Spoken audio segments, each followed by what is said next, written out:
Elena sat in the back seat of a city cab, her palms pressed together atop a bouquet of tightly bound white chrysanthemums. Outside, the rain painted streaks across the window, distorting the glittering lights of downtown Riverstone. It was opening night. Falling Leaves, Adrian's long-awaited return to the stage as both writer and director. Tonight was supposed to mark more than just a career milestone. It was the night they would finally reveal the truth. 30 years of marriage lived in silence and shadows would at last be brought to light. She adjusted the edge of her blue wool coat, the same one Adrian had given her when they got engaged, and glanced at the time. The premiere had started 20 minutes ago. Her heart thudded with a mixture of anticipation and anxiety. Traffic had been brutal, bumper to bumper, unmoving, and now here she was, so close and yet still stuck. She exhaled slowly, fogging up the glass beside her, and leaned back into the seat, willing the cab to inch forward. Her phone buzzed gently in her lap. Thinking it might be Adrian or his assistant checking on her, she unlocked the screen. Instead, a local news headline caught her eye. Theater icon Adrian Wells stuns audience with onstage reunion with first love. Elena blinked, the words refusing to make sense. She tapped the article. A video autoplayed, grainy but unmistakable. Victoria Lang, wrapped in a flowing silk shawl, stepped out from the audience during curtain call, a bouquet of scarlet lilies in hand. She walked straight to the edge of the stage and extended the flowers to Adrian. He accepted them with a soft smile, his eyes never leaving hers. A hush had fallen over the theater, and then came the applause, thunderous, emotional, unrelenting. Some in the crowd had tears in their eyes. The caption beneath the video read, "A love rekindled. After 40 years apart, Adrian Wells and Victoria Lang share a moment that captivated a city." Elena's fingers curled tightly around the bouquet in her lap, crumpling the paper. For a moment she couldn't breathe. The rain outside suddenly seemed louder, the air inside the cab colder. She stared at the phone screen as though willing the images to disappear. This wasn't the plan. Tonight was supposed to be their moment, hers and Adrian's. They had agreed. He had promised. But there he was, center stage under golden light, eyes brimming with a tenderness Elena had not seen in years. Not directed at her, at least. She watched him lean in, whisper something into Victoria's ear, and the crowd erupted again. The driver glanced at her in the rearview mirror, as if sensing the shift in energy. "Ma'am?" he asked softly. Elena didn't respond. She simply looked out the window, her reflection barely visible in the streaked glass. Somewhere deep inside her something cracked, but it didn't shatter. Not yet. The cab rolled to a slow stop, barely a block from the Lyric Theater, where crowds were still gathered under glowing marquee lights. Elena craned her neck, trying to get a glimpse through the rain-drenched windshield. Flashbulbs burst in staccato rhythms along the sidewalk, capturing smiling guests in tailored coats and sequined gowns. The banners outside the entrance rippled in the breeze. Falling Leaves, written and directed by Adrian Wells, in bold gilded lettering. Her chest tightened. She was so close. Just a few minutes more and she would finally be inside, finally standing beside him. But then her phone buzzed again. This time it was a video notification. She hesitated before opening it, her thumb hovering above the screen. A strange, instinctive dread twisted in her gut. She tapped the screen anyway. The image was shaky at first, filmed by someone in the audience. But the scene quickly came into focus. Adrian stood under the spotlight, alone at center stage. The crowd was already on their feet, applause filling the space with deafening warmth. Then the camera panned. Victoria Lang emerged from the front row, her frame graceful, her smile serene. She held a bouquet of deep red lilies, their color so vivid it nearly bled through the screen. She climbed the steps with elegant certainty, as if the stage had always belonged to her. The applause rose higher. Victoria reached Adrian, extended the bouquet, and leaned in to whisper something inaudible.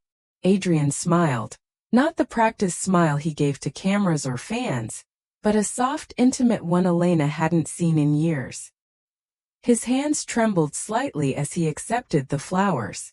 Then, without hesitation, he brought them to his chest and closed his eyes, as if holding something sacred. The video cut to a wider shot, audience members dabbing at their eyes, some embracing, others murmuring in awe. The voiceover from the news anchor followed immediately. A reunion decades in the making. After 40 years apart, famed theater director Adrian Wells and his college sweetheart, Victoria Lang, shared a moment of undeniable connection on opening night. An unforgettable image of enduring love. Elena watched in silence as the camera lingered on the two of them, Adrian and Victoria. Bathed in golden light, their silhouettes framed by falling leaf projections behind them. It looked like something out of a movie. Something scripted. Something perfect. But she wasn't in the frame. She wasn't in the story. The bouquet in Elena's lap now felt like a cruel joke. Pale chrysanthemums, carefully selected to match the dress Adrian once complimented all those years ago, now seemed wilted in her trembling hands. Her reflection stared back at her from the black screen of her phone, lined, tired, and forgotten. For 30 years she had stood behind the curtain, backstage in both life and love, waiting for her moment to be acknowledged. And yet tonight, as the world applauded Adrian's eternal love for another woman, she sat in the shadows, unseen, uninvited. Tears pricked the corners of her eyes, but none fell. Instead, she exhaled steady and long, her gaze fixed on the glowing entrance just beyond the windshield. She had missed nothing. She had in fact seen everything she needed to see. It wasn't the rain or the traffic that had kept her from reaching Adrian tonight. It was the truth. And the truth was this. She had never been the leading lady in Adrian's story. She had only ever been the stagehand, quiet, invisible, indispensable, setting the scene for someone else's spotlight. The house was still, save for the hum of the refrigerator and the faint tick of the wall clock. Elena sat at the edge of the sofa, her hands resting gently on her lap. The lights were low, the blue-gray hues of early evening casting long shadows across the living room floor. A half-folded laundry basket sat beside her, forgotten. On the coffee table, untouched tea had gone cold. The silence wrapped around her like a familiar shawl, soft, suffocating, and impossibly heavy. She stared ahead, her eyes landing on a framed photo atop the mantel. Adrian in his early 40s, holding a theater award aloft, beaming. She stood just behind him in the picture, slightly out of focus, her smile proud but restrained. No one had asked who she was that night. No one ever did. Her thoughts drifted gently at first, then with more weight, slipping back into the years that had come before. She had been 25, freshly out of medical school, juggling a brutal hospital internship by day, and attending casual vocal lessons at a small night school for stress relief. Adrian had been an unknown actor then, scraping together odd jobs between low-budget productions and teaching part-time music classes. He wasn't famous or wealthy or even particularly ambitious at the time, but he had a face that lit up when he smiled, eyes that sparkled with a boyish charm, and a voice that made ordinary words sound like poetry. They had met in that night school. A few awkward exchanges became long conversations. One snowy evening he arrived at her doorstep, shivering, holding a beautifully wrapped cake box. "For your parents," he said. It was from a high-end patisserie, one she knew he couldn't afford. He didn't explain, didn't ask to stay, just handed it over and left. That one gesture melted the last of her parents' doubts. Within months they were engaged. After the wedding, she continued her residency. Adrian's career was slow to rise. Small plays, forgettable roles, but she supported him without question. When he struggled to afford costumes, she dipped into her savings. When he missed auditions because of poor planning, she rearranged her own schedule to help. But the turning point came 5 years in. Adrian's agent had finally landed him a leading role. his big break. But the demands were overwhelming, and his health started to suffer. Elena remembered the night clearly. He was seated at the kitchen table exhausted, his untouched dinner growing cold. "You've done so much for me," he had said, his voice cracking. "I'll never be able to repay you." She had smiled then, believing it to be love. That's what marriage is, Adrian. Supporting each other. And so she made a choice.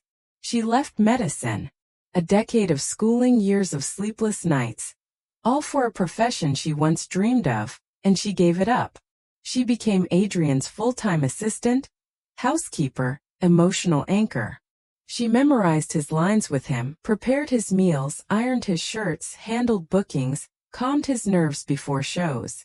She transformed herself from a woman with ambition into the quiet machinery that made his life run smoothly. Years passed.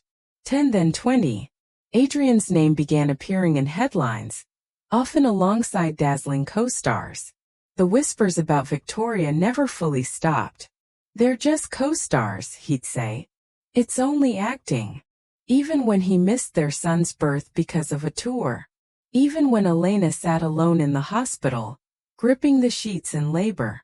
Even when she watched him on stage, looking at another woman with a tenderness he rarely gave her anymore. He always insisted their marriage remain private. "I'm at a critical point in my career," he told her. "When the time is right, we'll tell the world."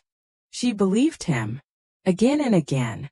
But now, in this quiet house, surrounded by years of her own silence, she began to see clearly. She hadn't just supported him, she had disappeared for him. Given up everything for the illusion that one day, she would be chosen, acknowledged, loved the way she deserved. Instead, she had become the quiet shadow behind a man the world applauded. And in doing so, she had slowly erased herself. The scent of garlic and soy hung in the air, remnants of last night's dinner that no one had touched. Elena stood by the kitchen counter, her hands idle, eyes fixed on the silent clock ticking away above the stove. Outside, the rain had stopped, but the clouds lingered, casting a gray pall over the kitchen tiles. Everything felt muted, like the calm before a storm that had already passed and left ruin in its wake. She heard the front door open, then close softly. Adrian's footsteps padded lightly through the hallway. A few seconds later, he entered the kitchen, dressed casually, the collar of his sweater slightly wrinkled. He offered a smile as if everything were fine. "Smells good," he said, sniffing the air. "What's for lunch?" Elena didn't reply. She turned slowly, her expression unreadable. Adrian paused, sensing the tension. "What's wrong?" he asked, reaching for a glass. "Still upset about the other night?" She watched him fill the glass at the sink, every movement deliberate and detached, as if he were the only person in the room. When he turned back to face her, she placed a stack of printed photos on the table between them. Adrian glanced down. The top photo showed him walking beside Victoria after the premiere, his hand resting gently on her back. Another captured them sharing a candlelit dinner. In one frame he leaned in close, his lips brushing her cheek. He stiffened. "What is this?" he asked, his voice low. "You tell me," Elena said, her tone even.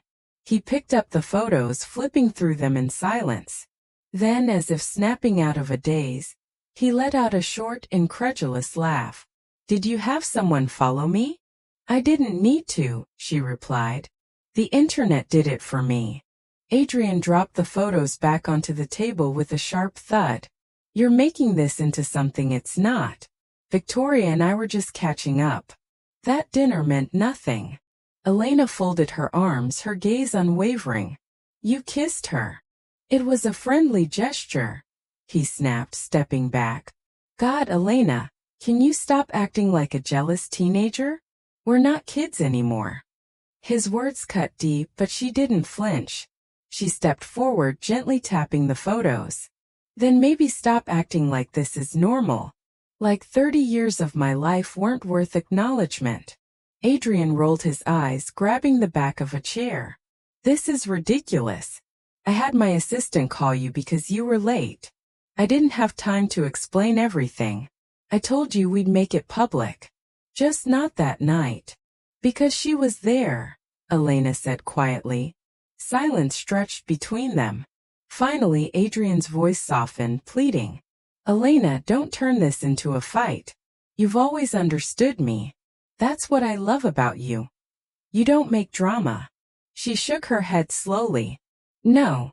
I just cleaned it up. He frowned. What does that mean? It means, she said, her voice growing steadier with every word. I've spent my life ironing your shirts, cooking your meals, memorizing your schedules. Also, you could chase your dreams without lifting a finger. And I kept quiet. Even when you forgot birthdays. Even when our son was born and you weren't there. I kept believing that one day, you'd choose me the way I chose you. Adrian's jaw tightened. You're overreacting. No, she said simply. I'm finally reacting. Adrian stared at her, uncertain, as if seeing her for the first time. But Elena was done. She had crossed a threshold. What they had was not love, it was dependence. It was routine. It was convenience wrapped in the costume of commitment. She walked past him, her footsteps firm. Without turning around, she added, I don't want this anymore, Adrian. Not the silence. Not the crumbs. Not you. And with that, she left the kitchen, leaving behind the smell of old food, a stack of damning photographs, and a man still too stunned to understand what he had lost. The house was silent, unnaturally so. Elena stood in the middle of the bedroom, suitcase open on the edge of the bed, half filled with neatly folded clothes. The air carried a strange stillness, not the absence of noise, but the presence of something final. Her hands moved slowly but deliberately, lifting each item with care before laying it into place. This wasn't an escape. It was a departure long overdue. She crossed the room to the closet, pulling open the doors with a soft creak. Her fingers brushed past rows of muted blouses, plain skirts, dark trousers, safe choices made over decades to match Adrian's preferences. At the very back, barely visible under a plastic cover, hung a coat. Blue. Bright. Defiant. She hadn't worn it in years.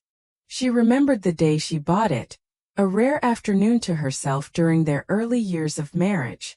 It had caught her eye immediately, a bold ocean blue trench that made her feel younger, freer. But when she'd worn it home, Adrian had raised an eyebrow and smiled thinly. It's a bit much, don't you think? Married women should stick to classic colors. She had smiled back, nodded, and tucked it away. That was over 20 years ago. Now, without hesitation, Elena slipped the coat from its hanger. The fabric was still soft beneath her fingers. She folded it carefully and laid it on top of the other items in her suitcase. For the first time in a long while, she was choosing something for herself. Her phone lay on the dresser. She picked it up, scrolling through her contacts until she landed on a name that brought a quiet warmth to her chest. Harper Lynn. She pressed the call button and waited. The line rang once, then twice. Mom! Harper's voice burst through, breathless, excited. Are you finally coming to visit me? Elena closed her eyes, a small smile tugging at the corners of her mouth. Yes, she said, her voice calm and clear. I've finally made up my mind. I'm coming tomorrow. A small gasp came from the other end of the line, followed by Harper's joyful laughter. Oh my God, really? I'll pick you up from the airport. I can't wait. They spoke for a few minutes more, light and easy, until Elena hung up and placed the phone down gently. She turned toward the suitcase, zipped it shut, and stood still for a long moment. The room looked the same beige walls, same framed photo of her and Adrian from decades ago. But something inside her had shifted irreversibly. She didn't leave a note. There was nothing left to explain. She lifted the suitcase, her hand steady. As she stepped out of the bedroom and down the hall, she didn't look back. She didn't need to. That part of her life, the part spent waiting, sacrificing, shrinking, was over. And as the morning sun streamed through the window and glinted off the brass buckle of her old blue coat, Elena took her first step toward herself. The first thing Elena noticed was the silence. Not the kind that echoed with emptiness, but one that wrapped around her like a warm quilt. The wind moved gently through tall pines, and the mountains beyond Harper's Inn stood quietly, their snowy peaks glowing in the afternoon sun. It had been years since Elena had breathed air this crisp, since she had felt her shoulders truly relax, free of schedules and silence-filled rooms. Harper's Inn was modest but beautiful, built from weathered wood and stone. It sat on the edge of a meandering creek, its windows catching every ray of light. Harper greeted her at the door with open arms and a teary smile. "You really came," she whispered, holding Elena tighter than expected.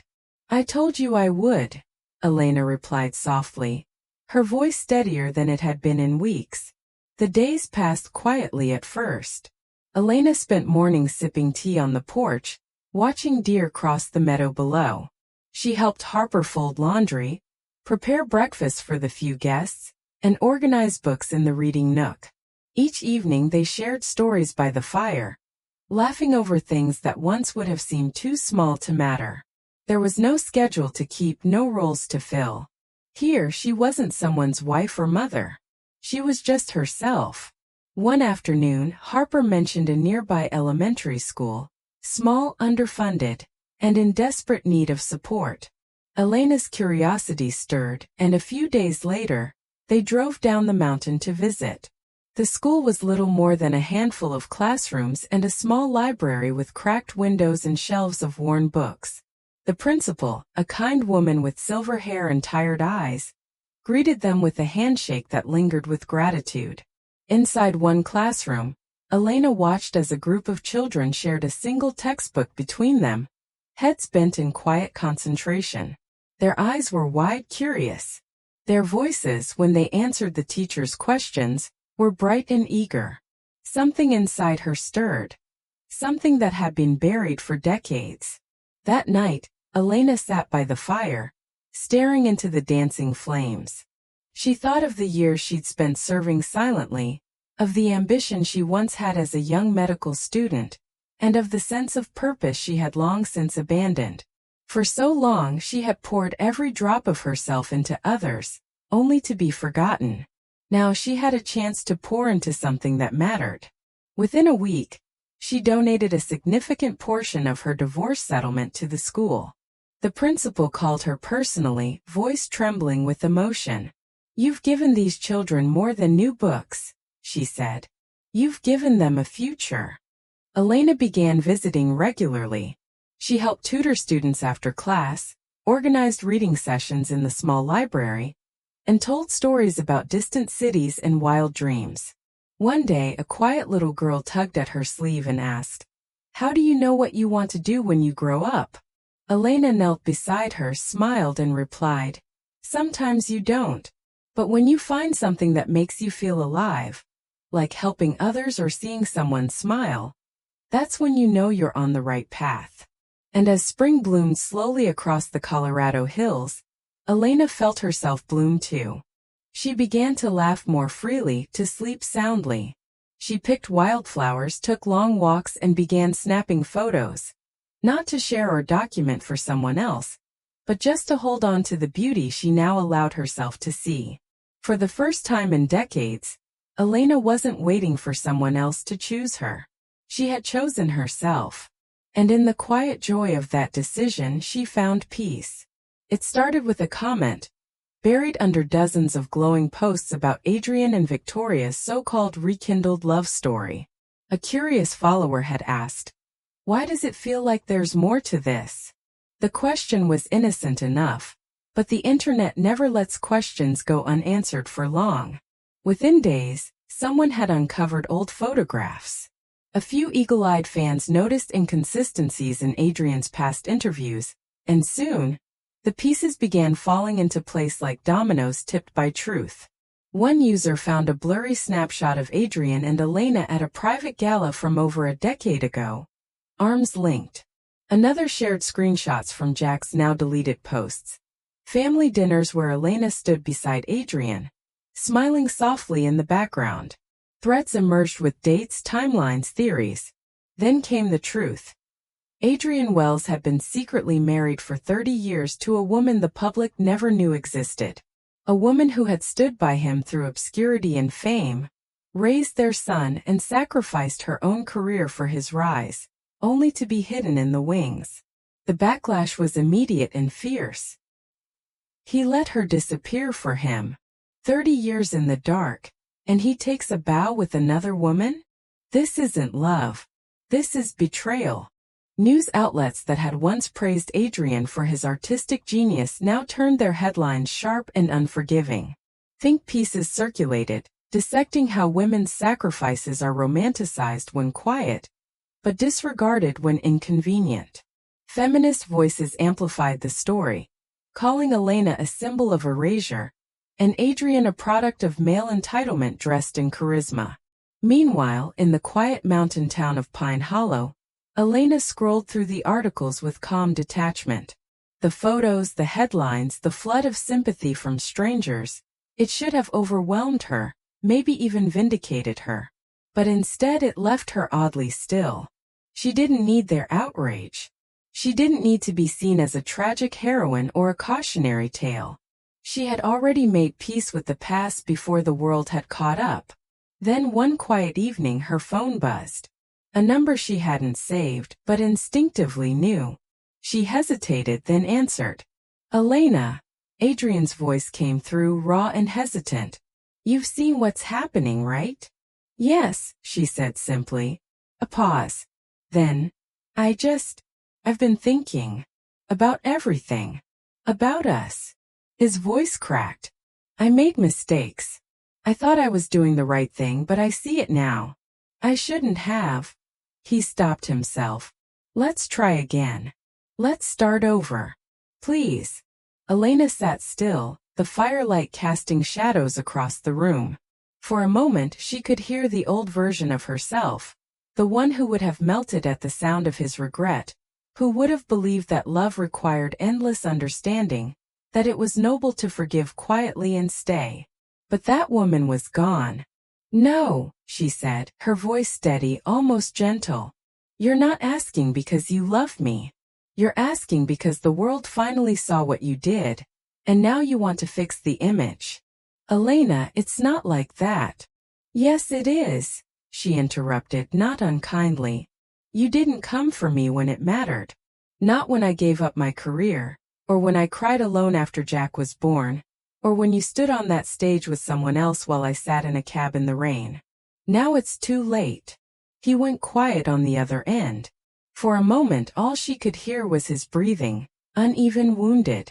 Then softly he asked, So that's it. Elena's gaze drifted out the window. The sun was setting behind the mountains, turning the sky shades of gold and amber. No, Adrian. That's not it. That's closure. She ended the call. She didn't cry. She didn't tremble. She simply set the phone down and walked outside into the twilight air. Somewhere in the distance, Harper was calling her for dinner, her voice warm and bright. And Elena smiled because for the first time in her life, she wasn't returning to someone else's table. She was arriving at her own. The art studio smelled faintly of acrylic paint and old wood, sunlight pouring in through large windows that overlooked the meadow beyond. Canvases leaned against the walls, some half-finished, others bold and brilliant, bearing brushstrokes of wild color and untamed thought. Elena stepped into the room, her boots clicking softly against the wooden floor, a mix of nervousness and quiet excitement fluttering in her chest. The instructor, a young man in his early 30s with paint smudged on his jeans and kindness in his eyes, greeted her with a surprised smile. Welcome, he said. First time. Elena nodded. First time painting anything, really? He gestured to a table in the back where a blank canvas, a clean apron, and a neat set of brushes waited for her. Then let's make this one count. She took her seat and slipped the apron over her head, feeling slightly ridiculous and entirely out of place. Around her, other students, some much younger, some even older, were already deep into their work, brushes sweeping across canvases in confident, fluid strokes. But Elena didn't feel rushed. For once there was no deadline, no audience, no one waiting on her. The instructor gave a short demonstration, explaining techniques for blending color, creating contrast, playing with light. But when he finally said, "Paint what feels like growth to you," Elena froze. What did growth feel like? She stared at the blank canvas, her fingers tightening around the brush. At first, she dipped it into yellow hesitantly, brushing a single stroke across the white surface. Then another, and another. Slowly, the shape of a flower began to form. Not a perfect bloom, not elegant or symmetrical, but real. A sunflower. Its petals stretched awkwardly toward the upper right corner of the canvas, tilting, reaching, bending toward an imagined sun. Elena didn't realize how long she had been painting until the instructor walked by and paused behind her. "Wow," he said quietly. "That's full of life." She blinked, pulled from her trance. "It is." He nodded. "It's not just a flower. It's movement. Hope. Like it's still growing." Elena looked at her painting. The sunflower stood against a soft, blurred background. Light blues, hints of gray. The kind of tones that reminded her of cloudy mornings and quiet resilience. And yet, in the center of it all, this vibrant yellow bloom pushed forward, reaching, defiant and soft all at once. She hadn't planned it. She hadn't thought deeply about it. But now that it was there, she realized it wasn't just a flower. It was her. She had spent 30 years bent in someone else's shadow, her own light buried beneath obligation and silence. But now, piece by piece, she was turning toward the sun. She didn't need to bloom perfectly. She just needed to grow in her own way on her own terms. As class ended, Elena gently washed her brushes, packed up her supplies, and took one last look at the canvas before placing it on the drying rack. She didn't take a photo. She didn't feel the need to share it with anyone. It was hers. Entirely. When she stepped outside, the sky had begun to soften into shades of rose and lavender. The breeze was cool, brushing against her cheeks like a whispered promise. And as she walked down the hill, hands tucked in the pockets of her bright blue coat, Elena realized something simple and true. She had never felt more free. The scent of antiseptic lingered in the air, cold and sterile, wrapping itself around the narrow hallway as Elena walked past rows of identical doors. The hospital was hushed at this hour, broken only by the occasional beeping of machines or the faint murmurs of nurses making rounds. Room 412. She paused outside the door, her fingers grazing the brass numbers, her heart strangely steady. It had been months since she'd last spoken to Adrian. She hadn't planned to see him again, but news traveled fast in certain circles. He'd collapsed at home due to stress and exhaustion, and someone from their old life had mentioned he was in the hospital. She had been in town for a charity meeting and on impulse more than intention, decided to stop by. Not out of obligation, not out of love, just to see for herself what remained.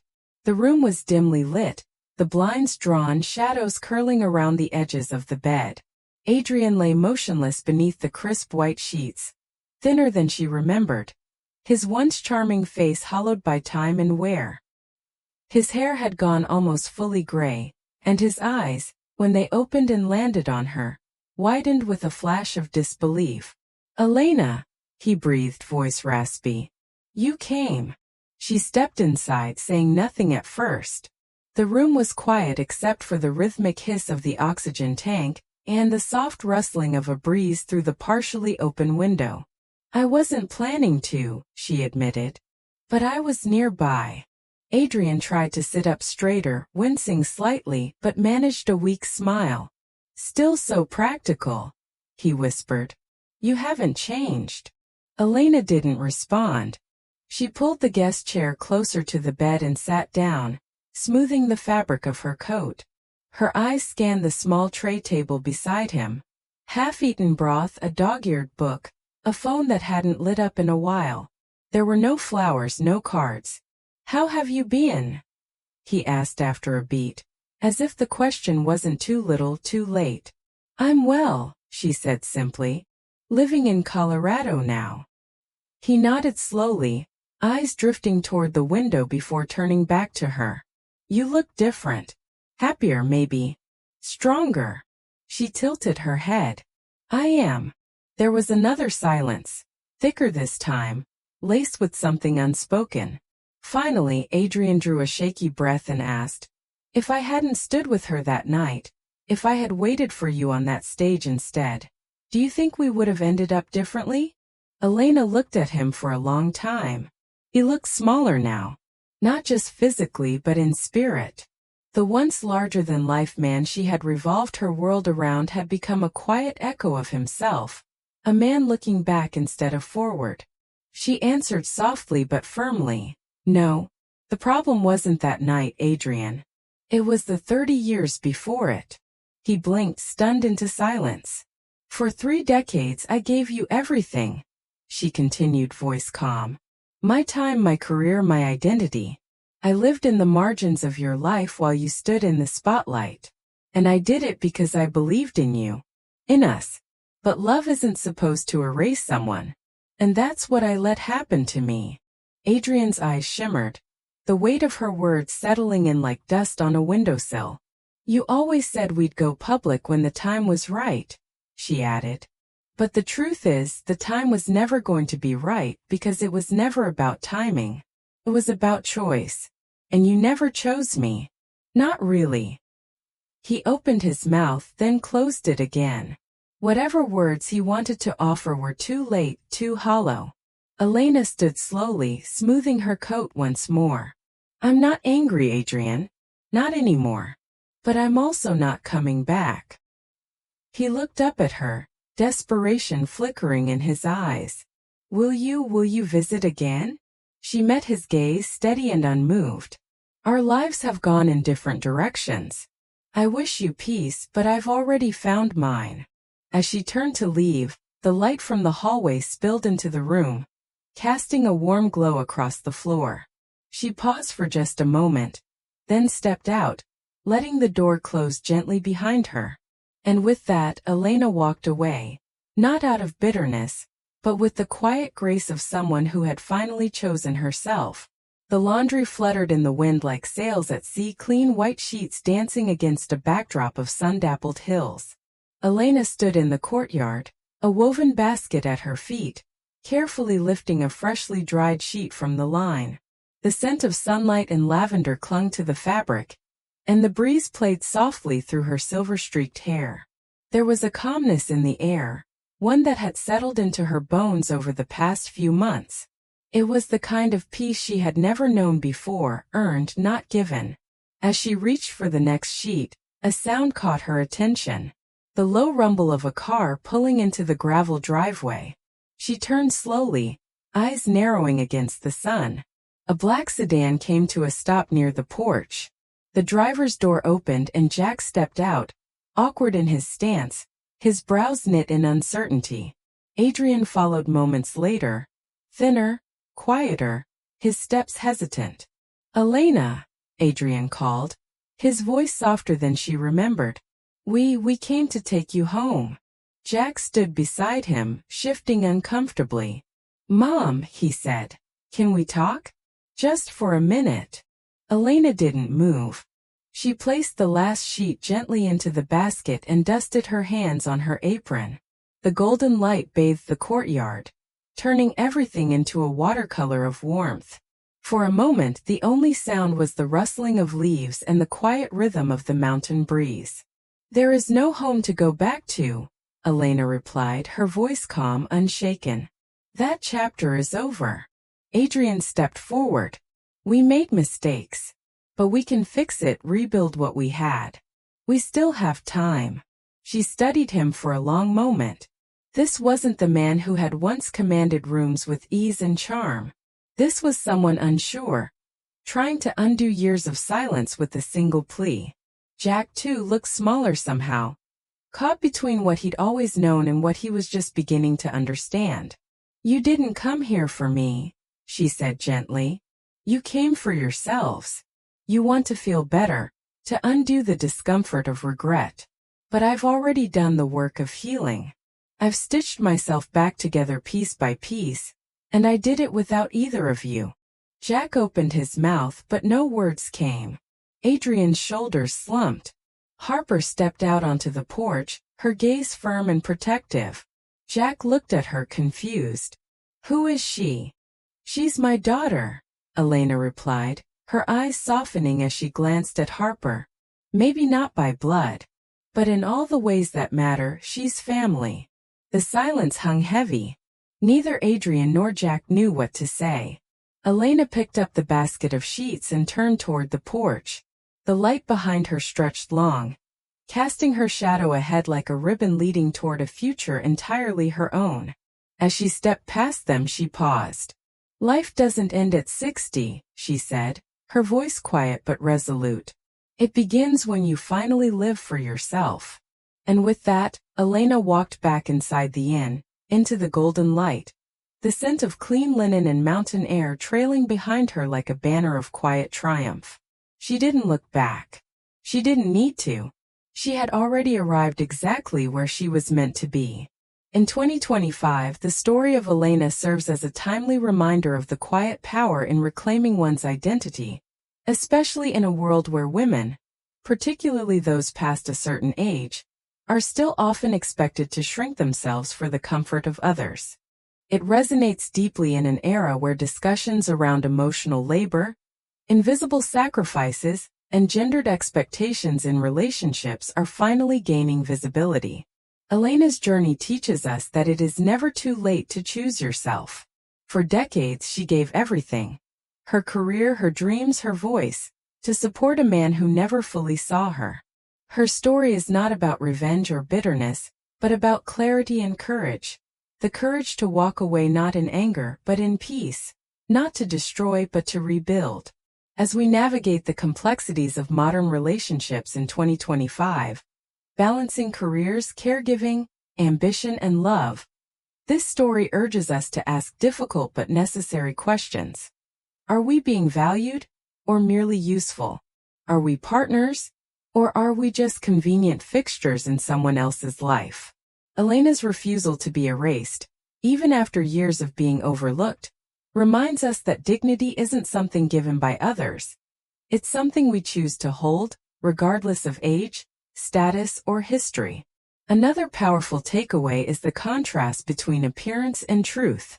In a social media-driven world, it's easy to become enamored with public narratives, pictures of love rekindled, romanticized versions of the past. But beneath the filters and applause, the story shows how truth often lives in the quiet corners, in the unseen sacrifices, in the unanswered calls, in the love that goes unacknowledged. Elena's strength lies not in a dramatic confrontation, but in her quiet refusal to be used again. Most importantly, the story is a testament to growth and second chances, not with another person but with oneself. In 2025, where self-care is often marketed as a buzzword, Elena shows us the deeper meaning of healing, reconnecting with forgotten parts of ourselves, finding joy in solitude, creating impact in small, meaningful ways. Her decision to paint, to give back, to travel, and to mentor others reminds us that we're never too old to begin again.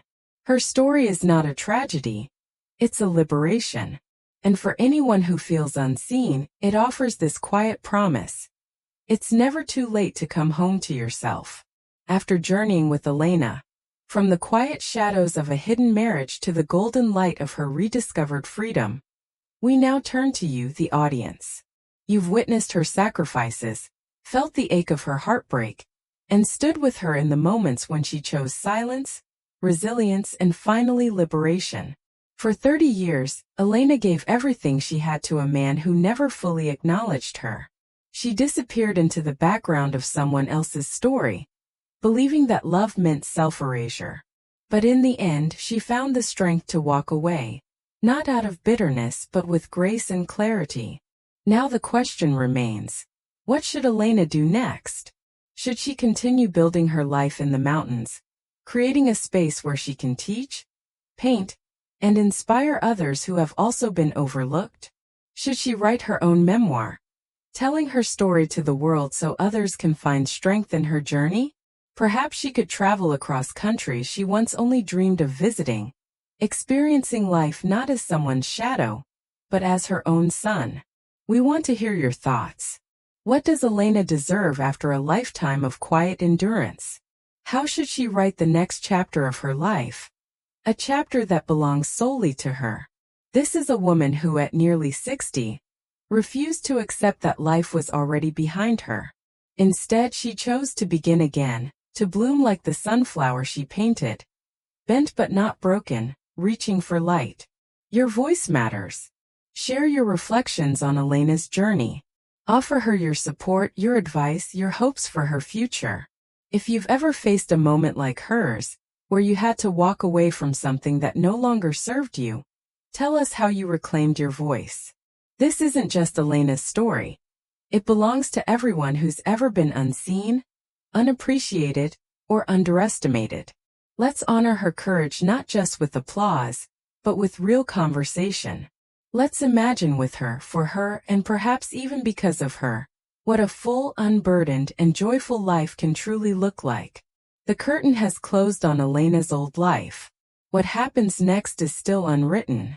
And maybe, just maybe, your voice can help shape the beginning of her next beautiful chapter.